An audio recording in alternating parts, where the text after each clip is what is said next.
ये बोले ऋषियों, मैं और भी कथा कहता हूँ, सुनो।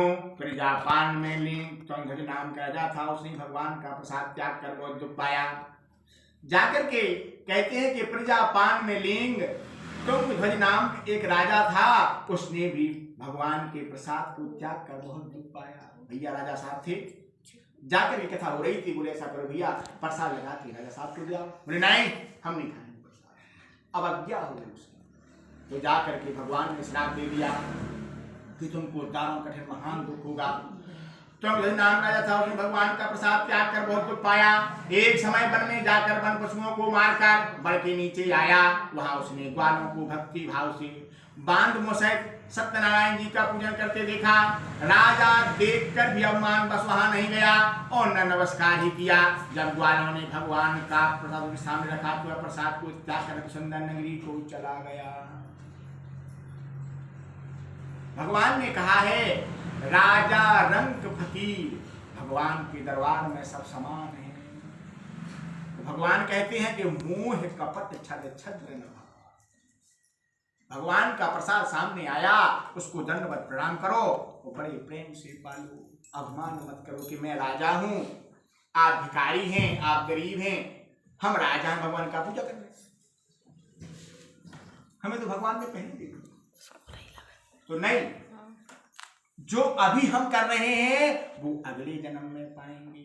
जो अगले जन्म में किया वो भैया इस जन्म में पा रहे हैं। इसे भैया महाराज इस जन्म में जो सो रहो, अब ऐसो करो कुछ भगवान को भजन कर लो। बोले भैया भगवान को भजन कब करने, बचपन में कि 55 में? क्षण भंगुर जीवन की कलिका, कल प्रात में जाने खिली न खिली। मलयागिर की सुख शीतल मंद, सुगंध समीर मिली न मिली। कल काल कुठार लिए फिरता, तन नम्र सी चोट झिली न झिली। ओ भजले हरि नाम यरी रसना, फिर अंत समय में हिली नहीं। भैया ये कलकाल है, इसका कोई भरोसा नहीं है। हमारा जीवन काल कितने वर्षों का है, इसलिए जितना बने वो भजन जवानी में ही करना लो। बुढ़ापे की आशा नहीं है। बोले हमने वो बुढ़ापा देख पाया कि नहीं देख पाया? उस समय मृत्यु के समय हमारे मुख से भगवान का नाम निकला कि नहीं निकला? हम तो भैया बहुत आशा लगाए हैं। कौन कौन सी आशा? कि हे प्रभु जब हमारी मृत्यु हो तो मेरे मुख में तुलसी दल हो, श्री सांवरा निकट हो, बंसी का स्वर भरा हो, जब कान तन से निकले। हे प्रभु मेरे मुख में तुलसी दल हो, गंगा जी का जल हो, मेरा सांवरा निकट खड़ा हो, मुझको ऐसा आभास हो कि भगवान श्री कृष्ण बंसी बजा रहे हैं, श्री जमुना जी का तट हो।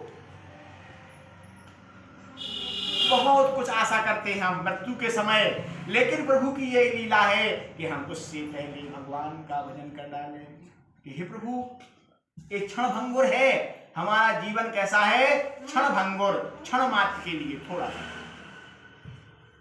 और कल काल कुठार लिए फिरता, भैया हमारे निकलने से पहले 10 कदम आगे हमारी मृत्यु चलती है, हमारा कलकाल चलता है।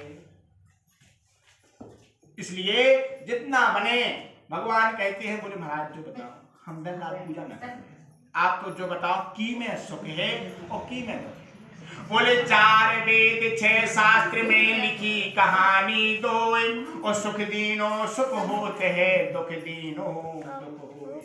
महाराज सुबह से उठ करके जितना बने इस वाणी से दूसरों के लिए अच्छा बोले, जितना बने भैया इन हाथों से अच्छा करें, जितना बने भैया इन आंखों से अच्छा देखें, जितना बने भैया इन कानों से अच्छा सुने, वही हमारा सबसे बड़ा पुण्य है। भैया हम दिन रात सीताराम सीताराम माला ले बैठे और जी को बने को बुरो कर रहे, हमारा ये सबसे बड़ा है। बोले 4 वेद 6 शास्त्र में लिखी कहानी दोए, सुख दीनो सुख होते है, दुख दीनो दुख होए। भैया हमको दुख दे रहे, दिन रात भगवान की पूजा कर रहे, भागवत कर रहे, सत्यनारायण रोज बचवा रहे, रोज 10 मालाएं 1000 माला फेर रहे, रोज राम राम लिख रहे, कुछ नहीं, सब बेकार। केवल जितना बने परोपकाराय पुण्याय पापाय प्रकीर्णम अष्टादश प्राणेषु व्यासस्य वचनं द्वयम् परोपकाराय पुण्याय पापाय प्रकीर्णम। अष्टादश प्राणेषु 18 प्राणों में केवल व्यास जी ने 2 बातें लिखी हैं। अष्टादश प्राणेषु व्यासस्य वचनं द्वयम् परोपकाराय पुण्याय पापाय प्रकीर्णम। परोपकार पुण्य के लिए और पापाय प्रकीर्णम दूसरों को सताना पाप के लिए बताया गया है। बोले भैया जो हमारे बच्चा है, ए चलो पंडित जी के पैर छुओ, चलो मम्मी के पैर छुओ, पापा के पैर छुओ, क्या होता है? चलो स्कूल में जाके गुरु जी के पैर छुओ। बताया गया है अभिवादन शीलक नित्य विद्यो सेवना चत्वारस वर्धन्ते आयु विद्या यशो बलम। अभिवादन शीलक नित्य विद्यो सेवना चत्वारस वर्धन्ते आयु विद्या यशो बलम। गुरु जी के पैर छूने से, माता पिता के पैर छूने से, अपने से बुजुर्गों के पैर छूने से व्यक्ति की 4 चीजें बढ़ती हैं, आयु, विद्या, यश और बल। इनकी उन्नति होती है। जा करके बताया गया है, फिर आकर के पति के दर्शन किए। तत्पश्चात साधु ने बंद बांधवों सहित सत्यदेव का विधि पूर्वक पूजन कर बंधुओं सहित जाकर के भैया आकर के बढ़ के नीचे आए। ग्वालों को भक्ति भाव से बांधवों सहित सत्यनारायण जी का पूजन करते देखा। राजा देख कर ब्रह्मांड बस वहां नहीं गया और नमस्कार ही किया। जब ग्वालों ने भगवान का प्रसाद के सामने रखा तो वह प्रसाद को त्याग कर सुंदर नगरी को चला गया। वहां उसने अपना सब कुछ नष्ट पाया तो वह जान गया कि सब भगवान ने किया है। तो वह विश्वास कर ग्वालों के समीप गया। देखो भैया आदमी अच्छा बुरा समझ जाता है। जहां से राजा अपने घर में आया उन्होंने कलह देखी। कलह देखने के बाद भैया सारे पुत्र अचेत हो गए, कोई की दत्ती बन गई, कोई बेहोश हो गया। जाकर उन्होंने इस प्रकार का देखा तो समझा कोई ईश्वरीय प्रकोप है।